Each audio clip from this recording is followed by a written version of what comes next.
It's Monday night, and you know what that means. Jersey First TV proudly brings to you the latest edition of Real Talk, and I am New Jersey's premier and now seven-time. That's right, folks, seven-time. I mean, I don't fit in this house with all these awards, but again, more are coming in 2023, so stay tuned. Certainly a top 100 Latino 3 years consecutively in 2020, 2021, and now in 2022 via the Latino Spirit online magazine, and certainly the Garden State's most beloved Hispanic conservative. Yes, it's me, Fernando Uribe. Yes, folks, I am in the Christmas spirit. You can see my Christmas tree up in the background. I hope you're all doing well as we proceed here in the month of December. Only one more episode, ladies and gentlemen, until we wrap it up for 2022. And your, again, favorite journalist will take a very well-deserved break going into the Christmas holiday season. But of course, folks, politics never takes a break here on the show.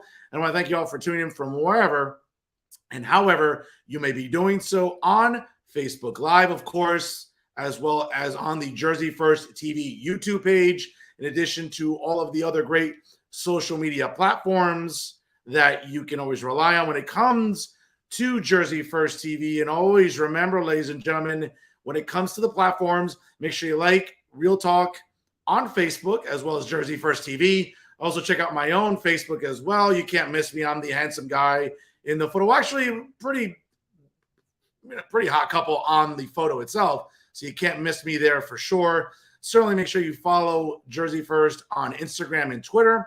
Also, check out my own Instagram and Twitter at The Fernando Zone. And certainly check out Jersey First TV on YouTube and wherever you get your podcasts, whether you're walking your dog, going to the gym to work off those Thanksgiving pounds, or just trying to get in shape right before New Year's Eve. Maybe you're traveling somewhere, hitting the beach, whatever it is you're doing, folks, wherever you listen to podcasts, download it from SoundCloud and also on Spotify. And you can take Jersey First TV with you anywhere that you go. And again, folks, sharing is caring here. If you're just joining us live here, do me a favor, share the episode right now on all of your social media platforms. Once again, I hope you had a wonderful weekend. Shout out to my aunt celebrating another year of life. Happy birthday to her. We had a really great birthday dinner at one of the more premier venues in Hudson County. Ladies and gentlemen, yes, Manchego's Tapas Bar and Restaurant in the heart of Union City. Check it out on their Instagram and Facebook as well. Wonderful food, entertainment, and just a wonderful and festive atmosphere you can always rely on at Manchego's. Certainly a thank you to Jorge Acosta and the entire management team there at Manchego's for always making the Uribe Gonzalez family feel so loved every single time that we go there. A great weekend there. And of course, folks, let me have a little victory tea here for my Dallas Cowboys. Hey, a W in December, however you can get it. That's what matters right now as we're trying to stay pace with the Philadelphia Eagles here. As we all know, the epic showdown is coming up on Christmas Eve as Philadelphia visits Dallas. So, but we got to take care of some business before then. But again, for all of you, once again, thank you so much for joining us from wherever and however you may be doing so, folks. Stay tuned because at the end of the broadcast, we will announce this week's winners of the worst journalists of the week here in the state of New Jersey. There's always so many to choose from, folks, whether it's NJ Spotlight News, whether it's at the Star Ledger, NJ.com, NorthJersey.com, Insider NJ. I never run out of material each and every week on the show with the enormous amount of, propagandists that I get to expose every single week here on the show. But we'll do that at the end. But first, ladies and gentlemen, I can't say enough about the traffic that this show continues to produce, all organically, nothing boosted, nothing paid for, all organic, because people want to watch the show. And certainly that's the main reason the show continues to be successful in 2022, and it will continue to be successful in 2023 because of you, my very loyal and very intelligent viewing audience. And certainly, ladies and gentlemen, it's also because of the quality of the guests that I bring you each and every week. And this week is no exception, folks. He is the distinguished candidate for LD24 coming up. As we know, in 2023, legislative races are going to be the hot button topic here in the Garden State. And he's a candidate that you need to watch out for, folks. He's a guy I got my eye on. He's my friend and yours, ladies and gentlemen. The distinguished Robert Kovic joins us here tonight on Real Talk. Let me get him on the show here. Robert, welcome. Hi, how are you? Good to see you. How's family and everything? Good. Thanks for asking. How about yourself? Everyone's good. And Robert, again, it's good to talk with you. I know I had a chance to talk with you earlier this year during the Morris County Convention. It was a sort of a, I don't know, it was like pandemonium there at that convention for sure. But you're taking another stab at public service and elected office. And folks, again, for those of you that are not aware of the 24th Legislative District, I mean, it is one of the bigger pieces of real estate when you look at the New Jersey map here. And I know that obviously after the redistricting, it might change a little bit, but really it's a large amount of townships here. We'll start off in Sussex County with townships such as Andover Borough, Andover Township, Branchville, Byram Township, Frankfurt Township, Franklin, Freedom Township, Green Township, as well as Hampton Township, which includes also townships in Wantagh Township as well, also in Warren County, which include Alamalki Township, Belvedere Township, Blair's Township, in addition to Oxford Township and White Township. A lot of towns, folks, in LD24, and certainly Robert Kovic is looking to represent them as we will be, heading into 2023, and all 80 state assembly seats are up for grabs, and all 40 state senate seats are up for grabs. Robert, you took a stab at it this year, running in CD 11, try to win the primary there. You're looking to run for a legislative office in 2023. What makes you the best candidate to represent LD24 in the state assembly?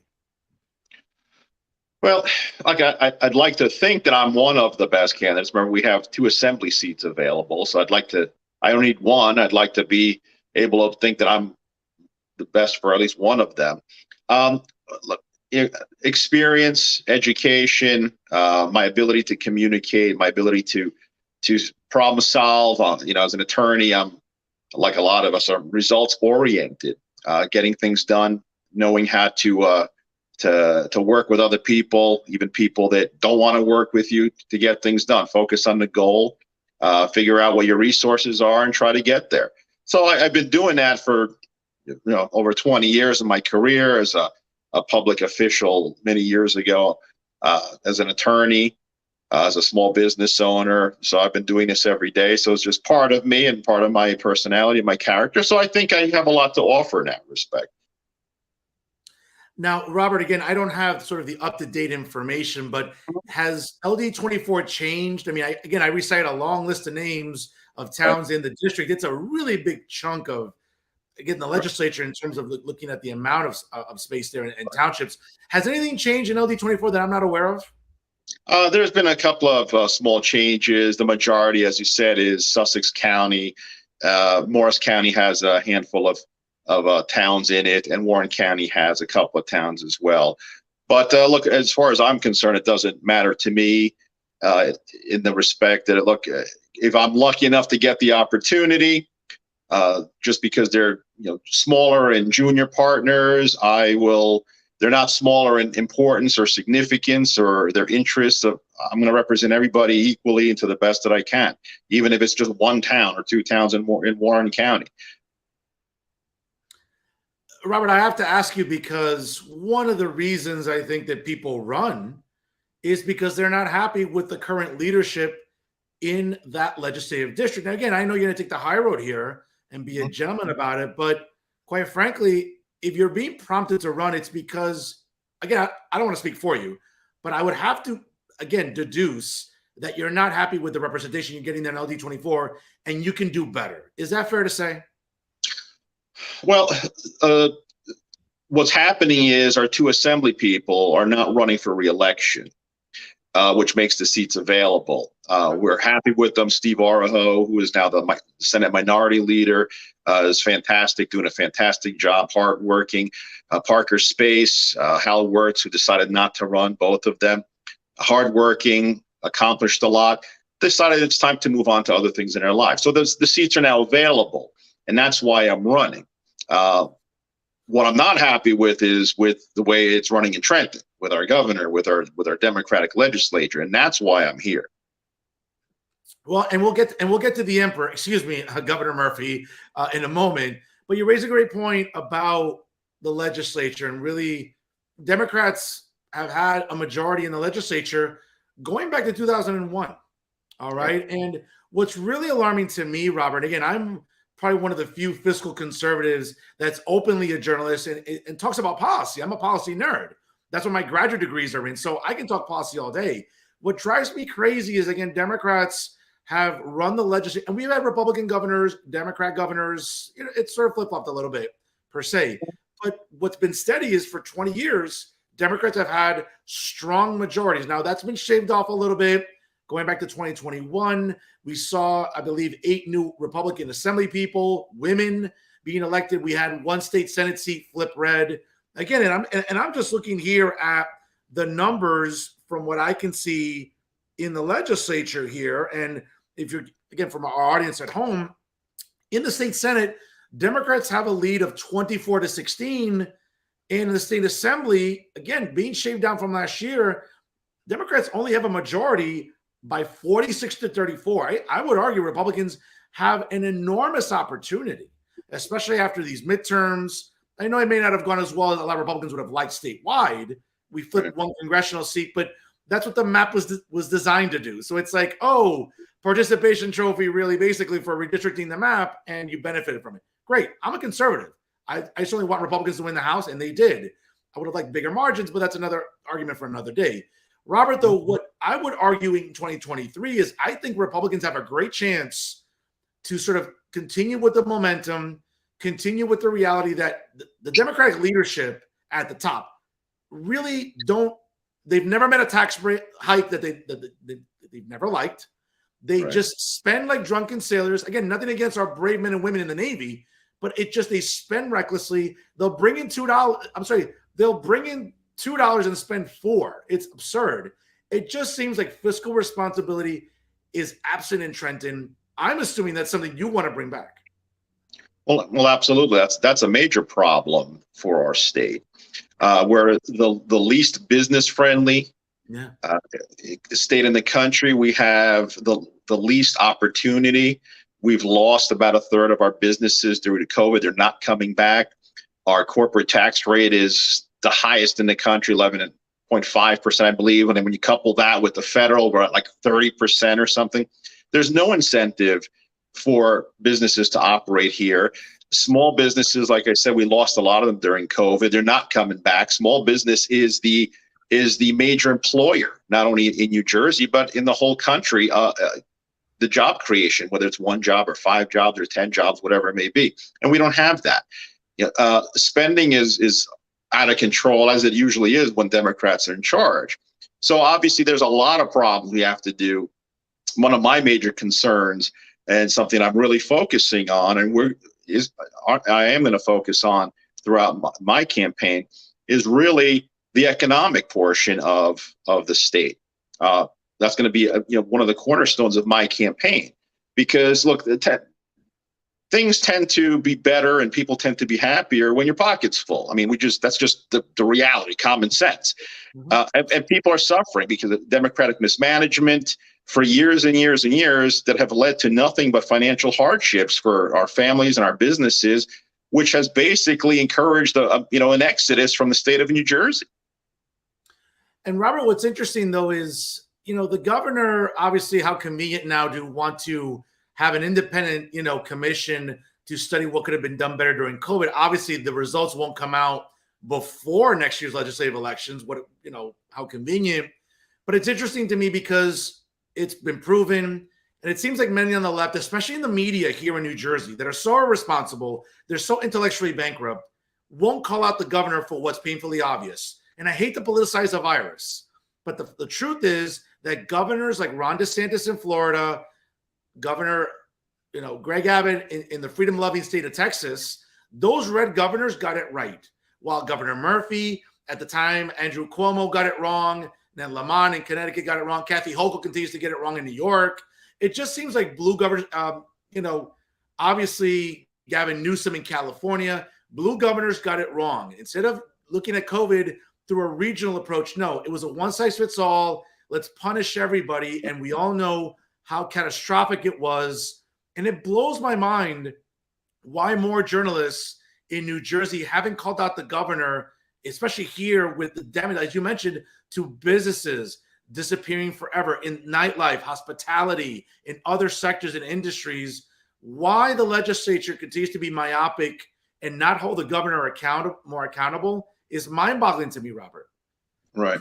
Well, you're correct. And it's, let's say, I'd like to say it's part of the legislature, which is, the Democratic part.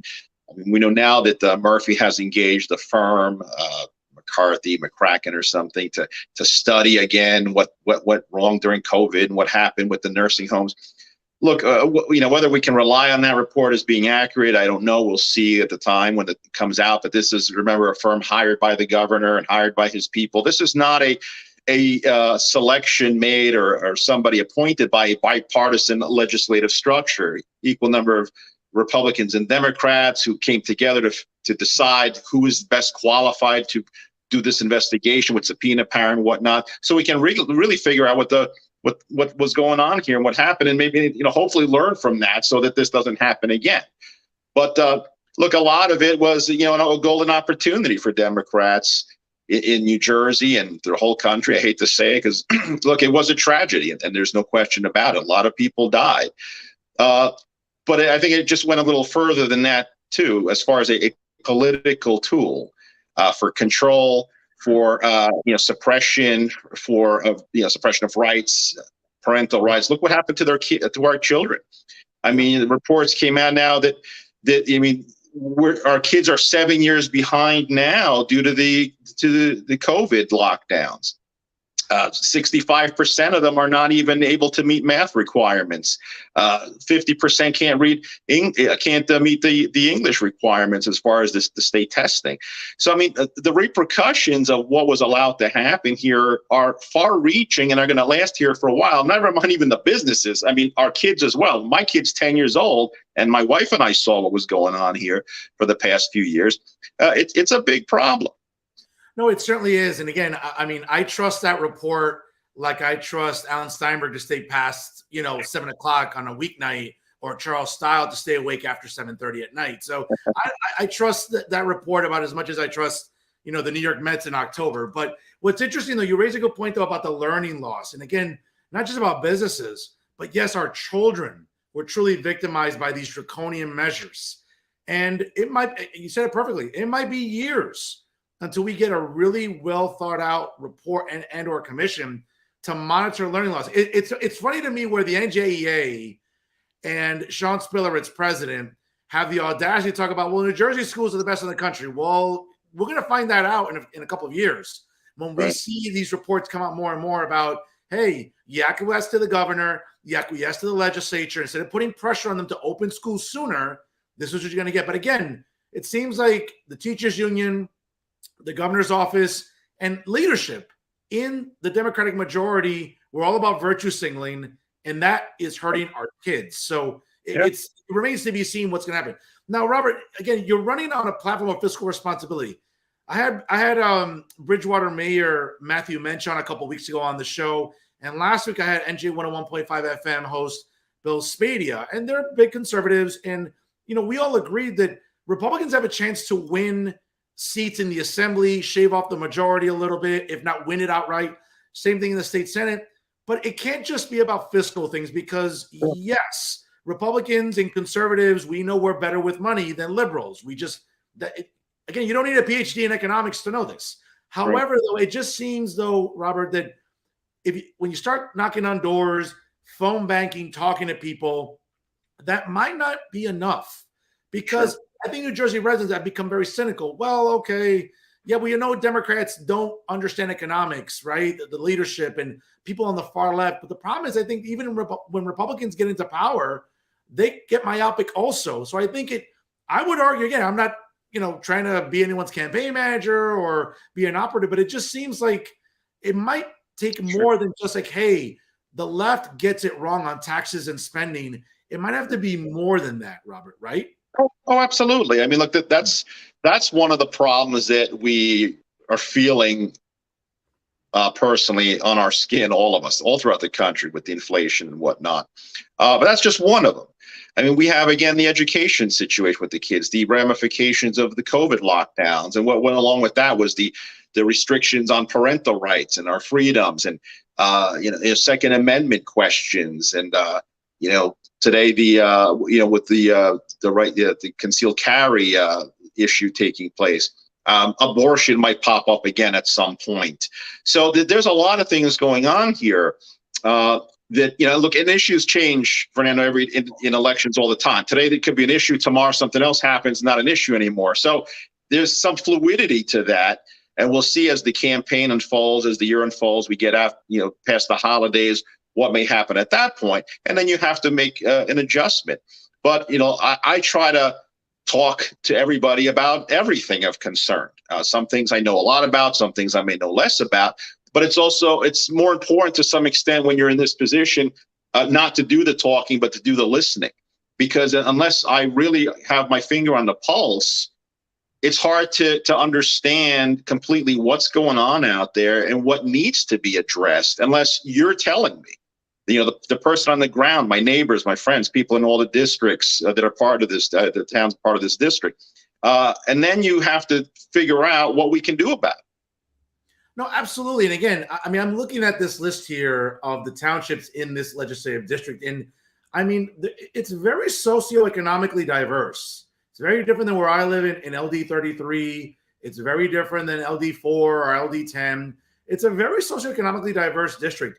Is that something you're taking into account? Because again, the needs and what's going on in LD 24, which seems like a much more rural, suburban area of New Jersey, as opposed to like where I live. I walk 2 blocks, I'm looking at Manhattan. Okay. It's very urban. The needs here are very different. What would you say are probably the most pressing and urgent matters in LD 24 as you see it as you're running for an assembly seat? Well, see, remember one thing, though, if I'm lucky enough to get to that point, I'd be legislating for the entire state of New Jersey. So for me, the issues and the concerns that are down in South Jersey or mid Jersey or somewhere else is also a concern for me because I would have a voice in that. So I try, at least myself, not to look at it through a very small lens. Up here, it's a little bit of a different lifestyle. It's a majority of white people. It's a pretty wealthy environment. The county's doing pretty well, but we have more open space than other counties, farmland. So there are some differences in issues. But the issues, for example, if it's a financial issue, well, the difference might be, well, how is the financial issue affecting a farmer up in Sussex County or a doctor down in Bergen County or Hudson County? But the crux of it is, how do we fix the problem? Property taxes, for example, are a problem everywhere. The schooling is a problem everywhere. So I would be concerned about everything going on everywhere and do whatever I can help all over the place, because it would be a vote for the whole state, not just for my district. Of course, I would represent my district, but the issues bleed over. During COVID, for example, there was a huge influx of home buyers up in Sussex County that were coming from Bergen County, Hudson County, other places, even Pennsylvania. But a lot of it was coming up from southern Jersey because they wanted to get away from the crowds, the overcrowding, the traffic. There's more space up here. Houses are in bigger lots. There's more distance between people. It's quieter, nice, maybe a quieter place, nicer, in some opinion, to raise your children. So again, now you brought the issue up here with you that you brought from there. And now it became our issue too. And we have to address all those things. We have to be sensitive to everybody and their concerns. Well said, Robert. Folks, if you're just joining us right now, it's 6:20 here on the East Coast on Jersey First TV. My guest this week is Robert Kovic. He is running for the state assembly in LD 24 out in northwestern New Jersey. He joins us live here on Real Talk. Robert, you mentioned a couple of things there in the sense of space.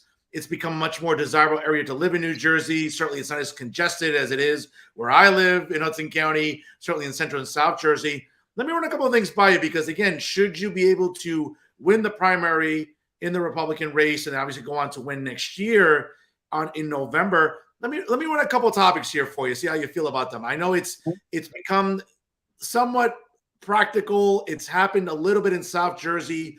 Would you be in favor of consolidating services, for example? We know that a lot of townships and counties have found that to be much more economically advantageous.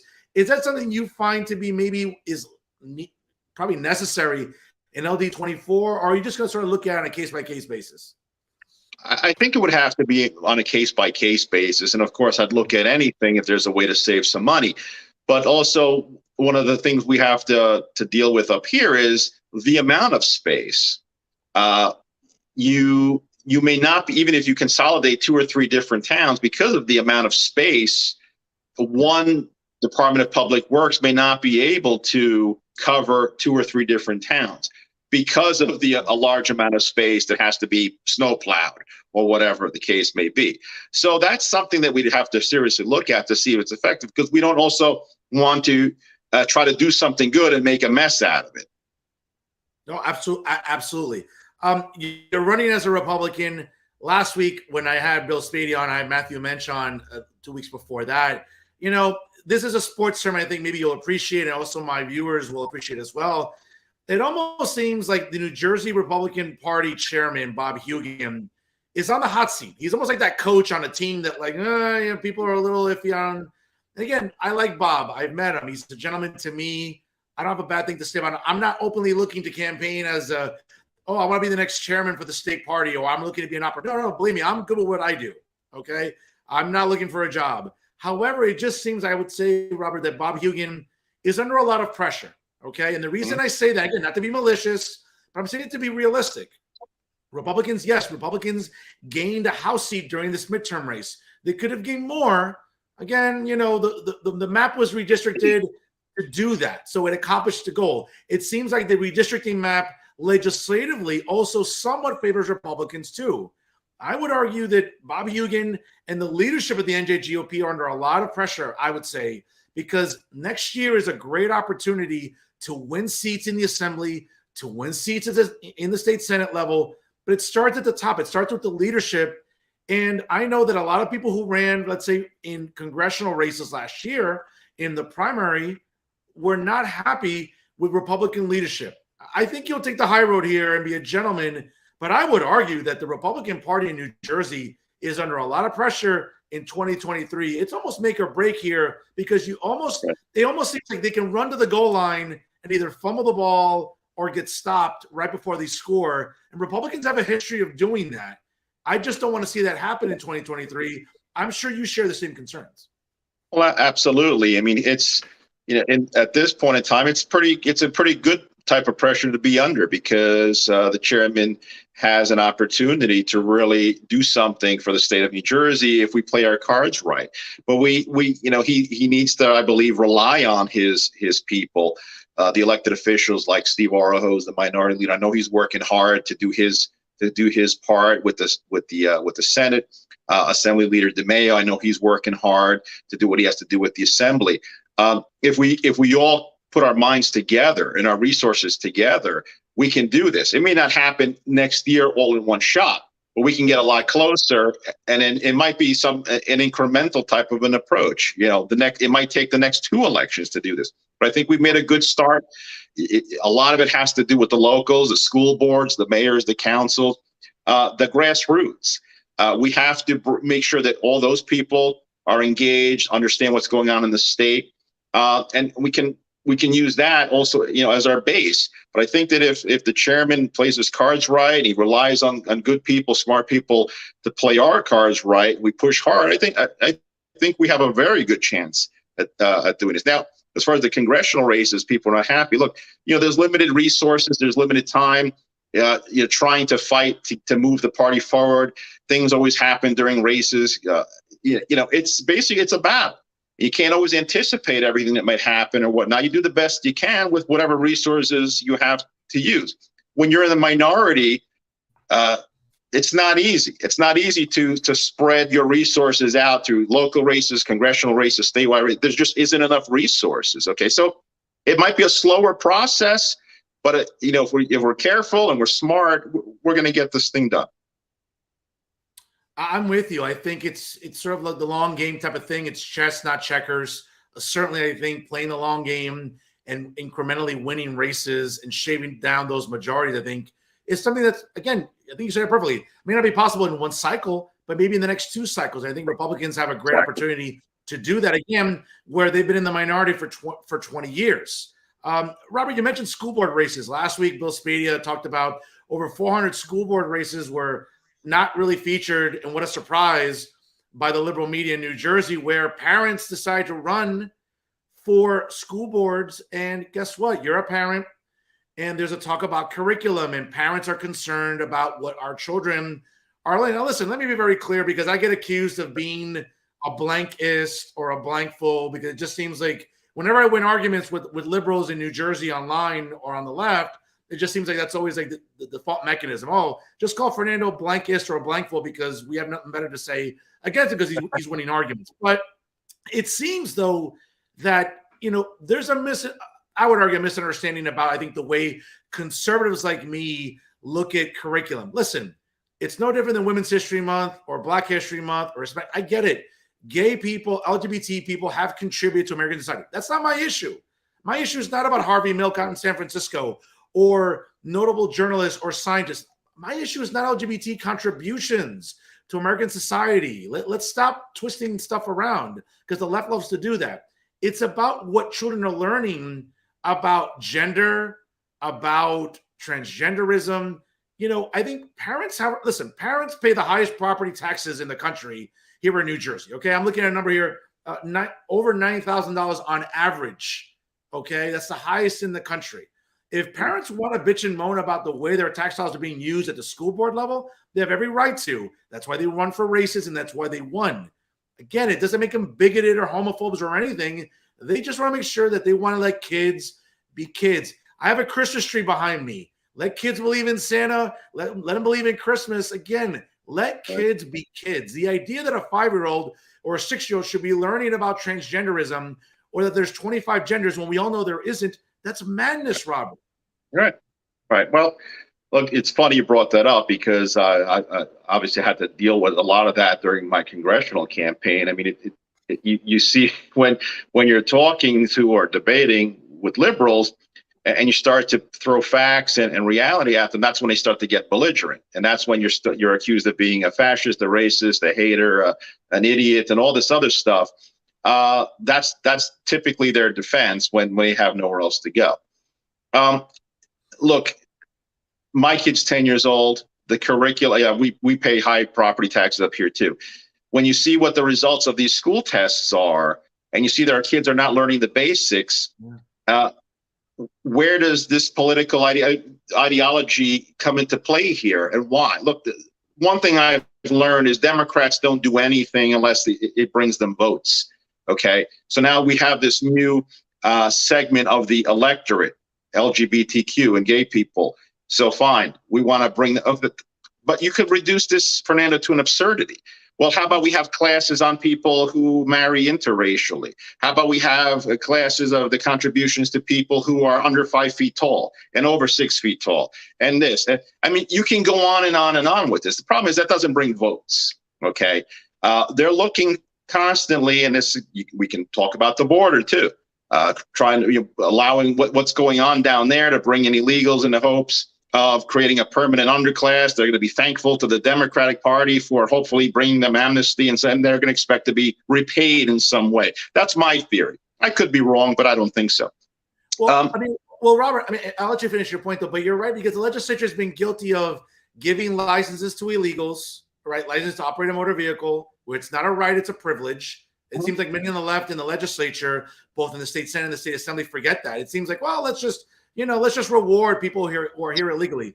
Or, and here's my favorite one, because you see a lot of these activists and all these annoying virtue signalers that think it's okay to take tax dollars in the budget and allocate it into a legal fund. And you're an attorney, okay, to put it into a legal fund to help illegals get representation to fight deportation, and taxpayers are subsidizing that.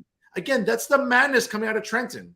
Right. Well, listen, for me, and I said this during my congressional campaign, for me, it's almost borderline treasonous. If you're elected to represent your city, your county, your state, your country, and you're not putting Americans first, taxpayers, veterans, families, children who built this country, this is not anti-legal. My parents are immigrants. My wife's an immigrant. I believe you know my wife. So it has nothing to do with that. It has to do with priorities.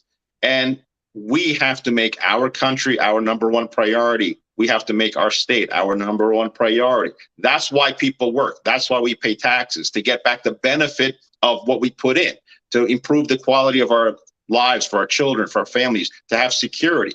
not to take care of the problems for the entire world. If you don't like your medical care, that doesn't mean you can just come here. If you don't like your school system, doesn't mean you should just come here. And that becomes our problem right away. We have our own problems. This is not America 50, 60, 70 years ago. We got big problems, and we got big mismanagement problems. And we've been led down this path, and we're in a debacle here now. And we need good, smart, strong people to finally roll up their sleeves to fix this, because the future could look very, very bleak if we don't take some serious action very quickly. No, Robert, you're right on that, and amen to every single point you just referenced, because it's spot on. Robert, before I let you go, you've been a gentleman to be on with me tonight, a little bit over what we expected, but it's been a great conversation. You know, an issue that happened earlier this year during the primary races, I think you saw it, not just in the Morris County, Sussex County areas, but really throughout New Jersey. It seems like it's a problem for both Republicans and Democrats, depends on what part of the state you're in. But it seems like winning the county line is crucial. If you're not on the county line, it becomes like just a defeated aspect here to run for any sort of office. And listen, we can sort of go back and forth about the pros and cons of the county line. How confident are you running in LD24 during this primary race that when it comes to the Republican leadership in the counties, again, that LD24 correspond to, how confident do you feel that you're going to be able to be one of those candidates on the county line? Because let's be honest, if you're not on the county line, short of great fundraising, mobilization, door to door, again, the get out the vote apparatus, if you're not on the county line, it almost seems like you're not in a good position to win. Am I right or wrong here?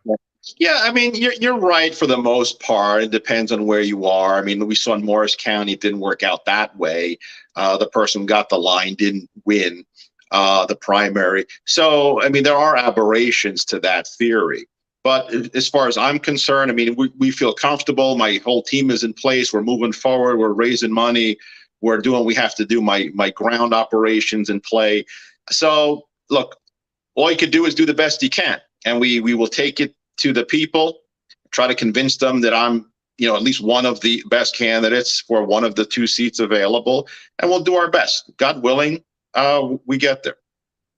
Robert, before I let you go, certainly should you win the primary coming up in June and then subsequently win next November and win one of the two assembly seats, I don't want to put too much pressure on you, but can I expect you to be a regular on this show?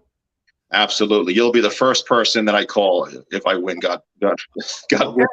All right, Counselor, it's documented now. We're on live TV here, so I'm going to have to say, now. Yeah, it's sort of like the NFL. Let's go back to the videotape. I might have to throw a red flag there and challenge it if I don't get you immediately, obviously when I reach out to your office. But Robert, again, I want to wish you the best of luck. You're a gentleman for coming on here tonight. Shout out to Nicholas Makarski. I know working with your campaign. I know he doesn't like to have his name dropped too often on the air, but Nicholas is always a gentleman and a fan of this show. I appreciate you being a fan of my brand of journalism and coming on here and having what I would argue is a very insightful conversation for our viewers to get to know you as you, again, pursue one of the assembly seats in LD24. I want to thank you for coming on here, having a great conversation, explaining your candidacy, really why you're one of the best choices in LD24. And again, I thank you for supporting this program. I want to wish you and your family a very Merry Christmas, a Happy Festivus, everything else under the sun during the holiday season. Best wishes for you in 2023 as you're, getting back to work, looking to run in the new year. I'll give you the last word here tonight, Counselor. Oh, well, I wish the same to you and your family, your friends, good health, best wishes for the holidays. Nick Makarski, my campaign manager, has been fantastic. Tom Crone, also my other consultant. He's the GOP chairman for Camden. He's working hard. Steve Thomas, my fundraiser, he's working hard. We have a nice operation. We're moving forward. We believe we'll be successful.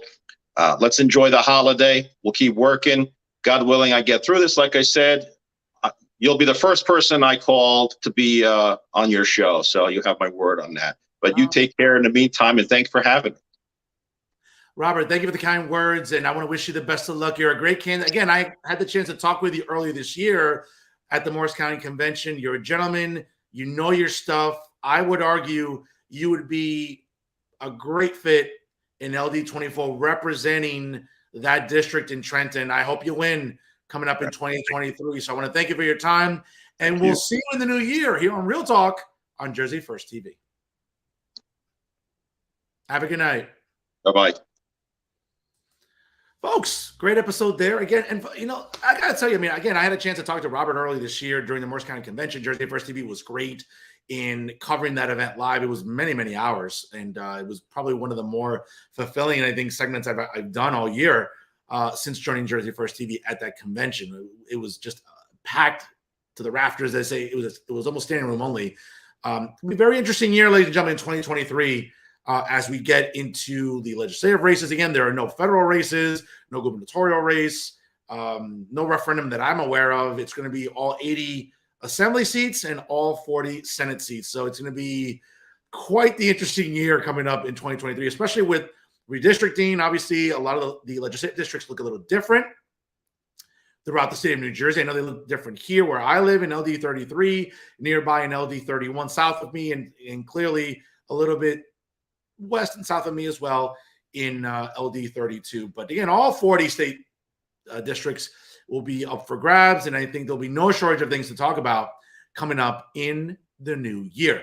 Folks, before I let you go, hey, you know what time it is? Obviously, it is time to announce this week's winners for the worst journalist of the week here in the state of New Jersey. And folks, I never, ever have a problem looking for winners of this, because the liberal media in New Jersey gives me almost like a softball to swing at down the middle of the plate. There is no shortage of bad journalists in the state of New Jersey. And of course, when I think about the clowns that comprise the liberal media in New Jersey, I think of one of the bigger, I guess, culprits or perpetrators of dishonesty in today's media. And of course, yes, folks, you know what I'm talking about. Yes, I'm talking about Insider NJ, perhaps the king of propaganda in all of the media cycles, certainly.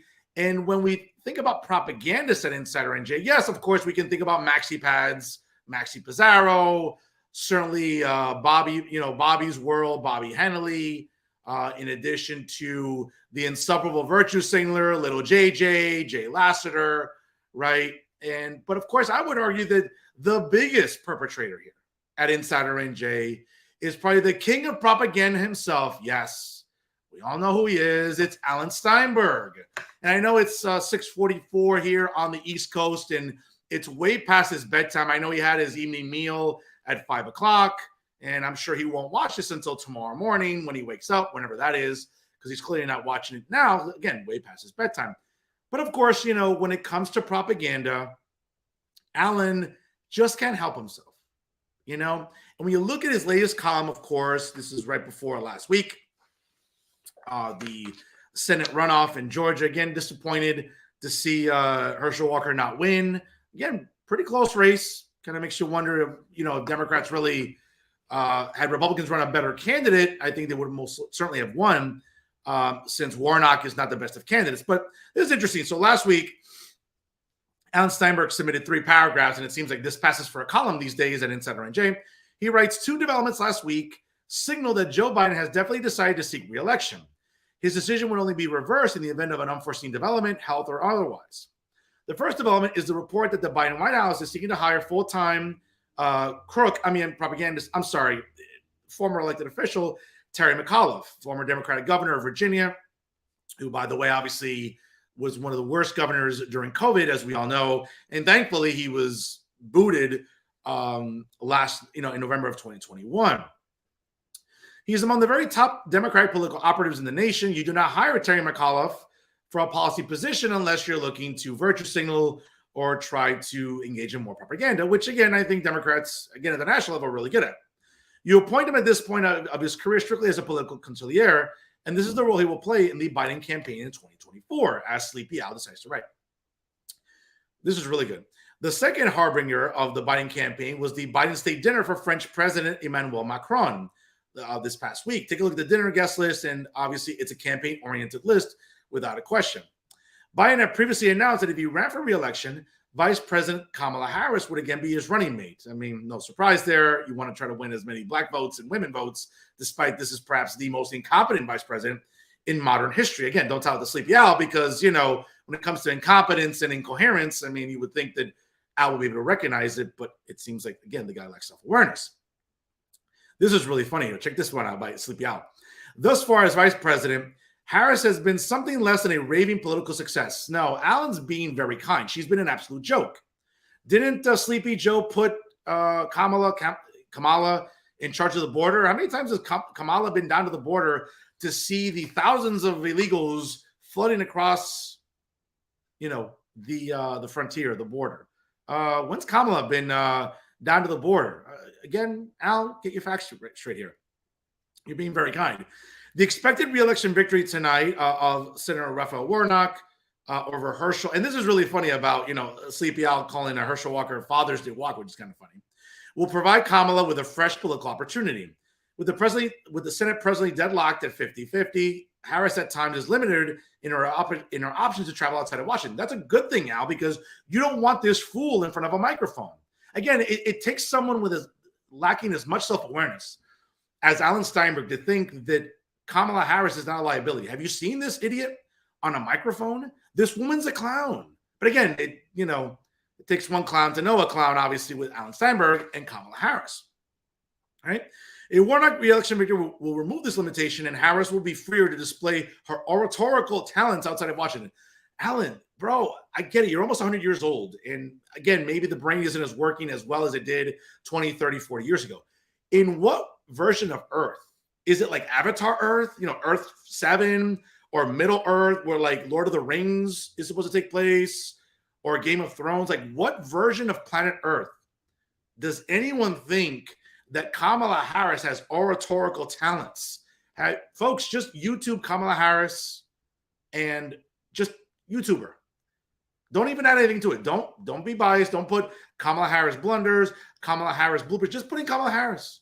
Folks, you will be pissing yourself at the amount of times that this fool makes an ass of herself on a microphone.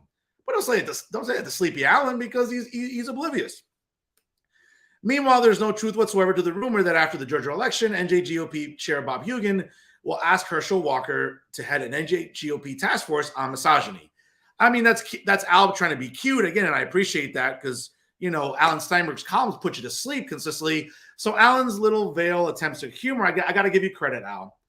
Because if someone really wants to laugh, they can look at your Twitter page and your fandom for the New York Mets and the Brooklyn Nets. I mean, again, that alone should wake anybody up. So again, kudos, bro. I get it. You're trying to be funny. You're trying to not put people to sleep with your usual columns. And thank the Lord that we weren't subjected to 2 or 3 pages of your usual rubbish and all the propaganda that you peddle. But again, folks, you would think that at Insider NJ, they would have more self-awareness and not allow this sort of propaganda to be put forth. But again, that will require the editor-in-chief, Maxi Pad, right? Maxi Pizarro, right? Or the general manager, PD Boy, to have some self-awareness. Now, again, it's striking to me because Pete's in his early 30s. The guy's pretty sharp. The idea that he won't have a sit down with Alan and sort of sit him down and be like, listen, Alan, he's not being a propagandist. Okay. Maybe your traffic is not as good as it should be. It could be better if you were a little more intellectually honest. It would also, I would argue that, the editor-in-chief, Maxi Pads, Max Pizarro, would also have an intervention with Sleepy Al. But again, that requires Maxi and PD to have, that pesky 4-syllable word. And you know what? I wish, again, it is the Christmas season. As you can see, my beautiful trees behind me there. If I could ask Santa, hey, Santa, could you please give Maxi and PD some integrity during the holiday season? That pesky 4-syllable word that they both struggle with, integrity. Please, Santa, for Christmas, all I want for Christmas, right, to sort of quote Mariah Carey, is to give Alan Steinberg, Maxi Pizarro, and PD Onelia some integrity. Because I'm hoping that, Santa, if you bring integrity to Insider NJ, they might just be able to not have this sort of black cloud over themselves of just being the usual propagandists in New Jersey media. So again, folks, when it comes to propaganda, you can always rely on Sleepy Al to bring that to you in his insufferable columns. But also, folks, another winner this week here when we talk about the worst journalists in New Jersey. Yes, folks, always, again, another clown in the New Jersey media apparatus. And again, it's not like there's a shortage of it. Okay. Here in New Jersey, again, as I mentioned, we could always rely on Alan Steinberg, right? As I'm sure he's busy at his desk at home. And again, folks, thinking of the next propaganda to peddle in what will be yet another insomnia curing column of his. We'll find out. Again, there's still a couple of weeks left in 2022. And I'm sure whenever Hanukkah is, I don't pay attention to holidays and stuff like that. But whenever he takes a break from Hanukkah or whatever, I'm sure that, you'll come up with some other insufferable columns. So, folks, you can always rely, once again, on Sleepy Al for virtue signaling, propaganda, and just misguidedness, which is what's come up to really define Alan Steinberg this late in his life. Again, as he continues to try to be somewhat of a credible journalist, we all know he's failing miserably. But we also talk about awful journalism. We talk about the Star Ledger. Yes, folks, and it's funny to me because when I look at the Star Ledger, I keep getting these emails from NJ.com. Journalism you can trust. And for only $1 a month, blah, blah, blah. Folks, I wouldn't waste 10 cents on NJ.com and the Star Ledger. I wouldn't waste 5 cents or my bandwidth on my phone or my data. And yes, I have unlimited data, but the point is not to waste data unnecessarily. That's what you do when you decide to look at the Star Ledger, when you read the Star Ledger. And of course, at the top of the food chain, when it comes to the editorial page, yes, it's always Tom Moran. And Tom Moran never misses an opportunity to virtue signal or to be intellectually dishonest. And of course, his latest column does exactly that. Talk about hysteria. Okay. He writes, from this week's news, signs of democracy in distress. Tom, I get it. You're like in your late 70s. You're actually probably, well, you look like you're, your early 80s. So maybe when you took U.S. history decades ago, maybe you forgot, but there's no democracy in distress. Okay. It's not China. We're not living in China or North Korea or Cuba, Venezuela or Russia. Okay. Democracy is not in distress, despite what you want it to be, right? When you sit at your local Starbucks in Montclair, virtue signaling, thinking, what's the hardest part of my day? Should I have almond milk or should I have soy milk? As I decide to, I don't know, what propaganda should I peddle this week? And Tommy Boy does not disappoint.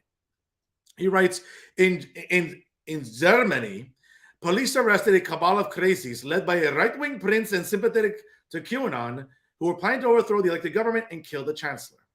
In Peru, the president was arrested and replaced after he tried to dissolve parliament and seize power for himself. And in America, the right-wing Supreme Court heard arguments in a case out of North Carolina that could allow state legislators to rig federal elections. That's not true. That's not true, Tom. Okay? You want to make it that way, but that's not true. Even when state courts rule their actions to be illegal, unleashed like that, legislators could gerrymander congressional districts without restraint and even grant themselves the power to choose presidential electors that were rejected by voters. Let's hope that the American story, like those from Germany and Peru, ends with a victory by pro-democracy forces. Because of the Supreme Court lurches right again, MAGA legislators in swing states like North Carolina, which, by the way, there are no MAGA legislators in North Carolina, Tommy. I get it. Maybe you're having way too much caffeine. Start hitting the decaf, bro. Could do exactly what Donald Trump hoped to do in 2020. Seize power despite the express wish of voters by throwing out electors for Joe Biden and replacing them with electors who supported Trump. This latest assault on democracy is based on a novel legal claim known as the independent state legislature theory. It cites the wording of the Constitution's election clause, which grants state legislators the power to set rules for federal elections. It is novel because for more than 200 years, the state courts have had the power to review actions by state legislatures. That's what's happened in North Carolina, according to the hysteria peddled by Tom Moran. With the state Supreme Court in February struck down legislative and congressional maps drafted by a legislator dominated by MAGA Republicans. Again, Tom, there's no MAGA Republicans. They're Republicans, some are conservatives. I think you're confusing what's a populist and what's a conservative and what's a libertarian. Again, do we have to start a GoFundMe page for Tom Moran to take online courses for U.S. history? Tom, I get it. You're in your late 70s or almost, you're probably early 80s by the looks of you. I know you took, U.S. history like 60 years ago, actually 70 years ago. So I get it. Maybe the material isn't, fresh in your mind. But, bro, you're being like overtly biased here. But what else is new with Tom Moran? Right? To bar any judicial review And instead of give unchecked power like this to partisan legislatures would not just be new, it would do violence to the Constitution's core idea that checks and balances are needed to ensure that power is not abused. This is really funny. Really, Tom? You think that checks and balances are under attack here? I don't think so. All right. But this is really, really funny. You end your another one of your usual garbage columns. Our democracy survived the authoritarian challenge in 2020, but this fight isn't over. Trump's hold in the Republican Party is slipping. That's true. That's probably the only true statement that you put in this insufferable column, because it is true. Okay, Republicans like Ron DeSantis, my pick for president in 2024, and other conservative and perhaps populist Republicans are certainly rising through the ranks, and the 45th president's popularity, I think, is sinking. That's probably the only true statement you put in this column, or maybe this year in any of your columns. But he's still its most popular leader. No, Tom, that's not true. Again, if you put down the Kool-Aid, you will look at polling. Not that polling's always exact, but polling will tell you that Ron DeSantis, the two-term elected governor in Florida, who got COVID right, which you'll never admit to, because you would think that in your warped mind that Governor Murphy got COVID right, which we all know he did not. But again, for you to call out the governor on anything is kind of a miracle. But again, let me not digress. He made it clear last week that he will seek power again without restraint, even if that means discarding the Constitution. If this Supreme Court gives its blessing to this dangerous new theory, he might not have to discard the Constitution after all. No, Tom, again, I don't have a law degree, but you don't need one to understand that that's not what's happening in North Carolina. What they're trying to do is to make sure that no chicanery takes place in statewide elections, right? Make sure there's no election fraud or vote dumps in the middle of the night, right? We lived through that, didn't we? I know you don't want to admit to it, but we did live through that time. Okay? Now, whether or not you want to give credence to it, again, that's up to you. You're entitled to your opinion. But what you're not entitled to is your own facts. That's not what's happening in North Carolina. And the Supreme Court will hear the case, all right? Just like they've heard all these cases recently, which, again, they've gotten right. They got the abortion case right this summer. They got the Second Amendment case right this summer. And hopefully, again, as we all know, last week, they'll get the case involving a Colorado web designer and her grievances as well for religious freedom. Hopefully, I think, if we're looking by the pattern here, they'll get that case right as well. Whether or not you'll write about it, Tom, remains to be seen. Again, all I want for Christmas, Santa, please, all I want for Christmas, Santa Claus, is, like I mentioned before, for Alan Steinberg, for Maxi Pads, Max Pizarro, for PD Boy, Peter Nelia, and Insider NJ, I'm asking the same thing, Santa. Por favor, please, Santa, please bring Tom Moran some integrity for Christmas. I know it's a 4-syllable word that he struggles with, okay? But please, Santa, besides the Cowboys Super Bowl, which I've been waiting 27 years for, also, Santa, I've been a good boy this year. Please bring Tom Moran some integrity. Integrity, character, intellectual honesty, okay? Please, Santa, please bring Tommy. All of those things. I've been a good boy. Make my wish come true. Please bring Tom Moran some integrity for Christmas, because God knows Tom needs it. And so do all the other horrendous journalists here in the state of New Jersey. But folks, again, it's Christmas time. Let's hope Santa's good to me and good to these clowns. As we always know, when it comes to the worst journalism, you can always rely on Tom Moran from the Star Ledger and certainly Alan Steinberg from Insider NJ. Folks, again, these clowns never cease to amaze me, and they always give me material to go by every single week, and we'll continue to bring that well into 2023. And folks, as always, I want to thank you, because you know what?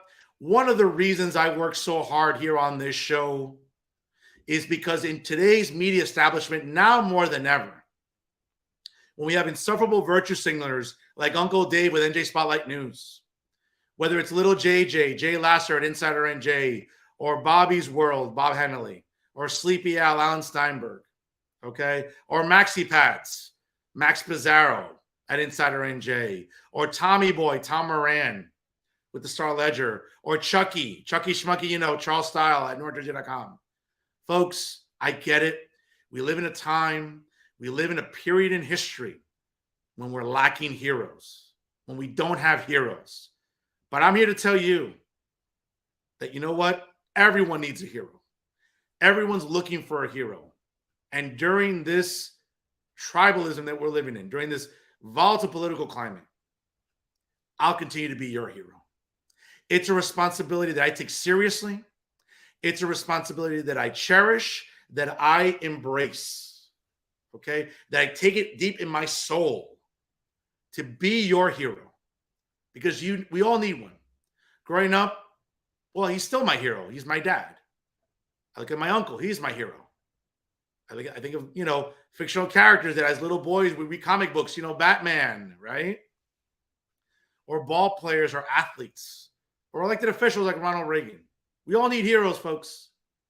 And we all gravitate to heroes because they display that courage, that integrity, that character, that decency, everything that embodies a hero. And folks, I'm proud to be yours. And I'll continue to be your hero and continue working hard to be your hero, because it's a responsibility I take seriously. And I'll never stop working for you, folks. Unlike all these other clown journalists in New Jersey, I won't lie to you. I won't deceive you. I won't manipulate you. And I certainly will not be dishonest with you. And that's something that I take to heart. And that's something I take deep into my soul. So again, folks, when we're looking for heroes, look no further in New Jersey media, folks, because I'm proud to be yours each and every day. And without a doubt, folks, always make sure you check out all of the amazing, shows on Jersey First TV. Without a doubt, obviously, I'm proud to be a part of it. Check out Real Talk with Fernando Uribe on Facebook. Check me out on Twitter and Instagram. It's the same handle, at the Fernando Zone. And certainly make sure you check out Jersey First TV on YouTube, as well as wherever you get your podcasts. Download it on SoundCloud and Spotify, and take Jersey First TV with you on all, not just this episodes of this show, but of course the Nader Narrative with Elizabeth Nader, my tag team partner here at Jersey First TV, and all the other great talent that we have under the Jersey First TV umbrella. Folks, sharing is caring. Look out on all your social media platforms. Share the episodes, because we're here to serve you in 2022 and well into 2023.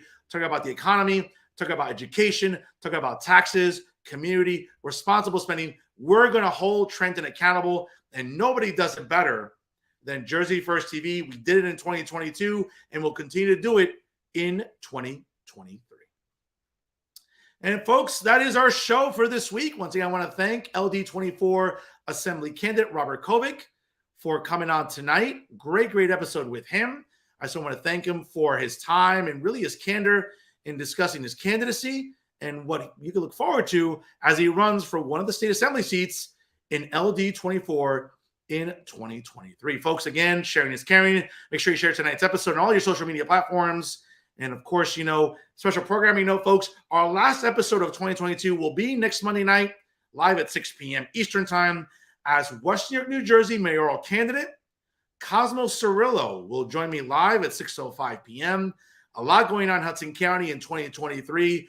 Perhaps one of the most hotly contested races, mayoral races in all of New Jersey, will be next May in the township of West York, my hometown. Yes, folks, proud Memorial Tiger all day, every day. It's certainly a lot of eyes will be on the township of West New York in 2023. If you didn't have a chance to watch it this week, I was interviewing exclusively outgoing U.S. Representative in the 8th Congressional District, Albio Osiris, who most certainly will be running for the mayoral seat in West New York, a seat he held in the 90s. He's looking to hold it once again next May. Standing in his way is my guest next week, ladies and gentlemen, his challenger, current West New York Commissioner, Cosmo Cirillo. He'll have a lot to say about why he's running, his current ticket, that and much more, folks. So mark on your calendars, set it on your reminders, on your phone, wherever it is you plan. Next Monday night, live at 6 p.m. Eastern Time, Cosmo Cirillo, West York mayoral candidate, will join me live right here on Real Talk, folks. Again, the exclusives that nobody else brings you in New Jersey media, and actually shows that people watch. Not episodes on YouTube with 100, 150, maybe 200 views. Nah, folks, none of that stuff here. Because over here, right, like this is prime rib. This is like top sirloin. This is like, really good meat. You know what I'm saying? Like, esto es la mejor carne. Okay? Like this is a churrasco that is de buena calidad. the highest of qualities. And of course, what you have over there in Mickey Mouse journalists, Mickey Mouse activists, eso es carne remolida. Es un picadillo ahí.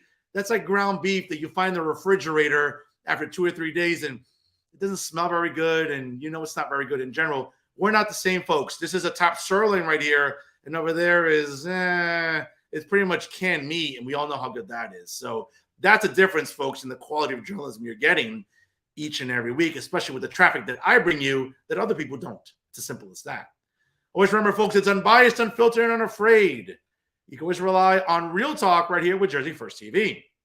I am New Jersey's premier and now 7-time award-winning journalist, top 100 Latino 3 years in a row, via the Latino Spirit online magazine, and certainly the Garden State's most beloved Hispanic conservative. Yes, folks, it's Fernando Uribe saying so long, folks. Let's go Cowboys again as we try to stay in the race in the NFC East here, and traveling to Jacksonville there, hopefully hoping for a win to get us to Christmas Eve against the Eagles. I'm looking forward to that. But folks, please party responsibly. Take care of yourselves out there again during this holiday shopping season, and get your shopping done quickly, folks, before it's too late. And always remember to tune in every Monday Night Live right here on Jersey First TV for the latest edition of Real Talk with yours truly, Fernando Uribe. Folks, have a great rest of your week. We'll see you next Monday Night Live here at 6 p.m. Eastern Time. In the meantime, take care. And as always, thank you so much for watching.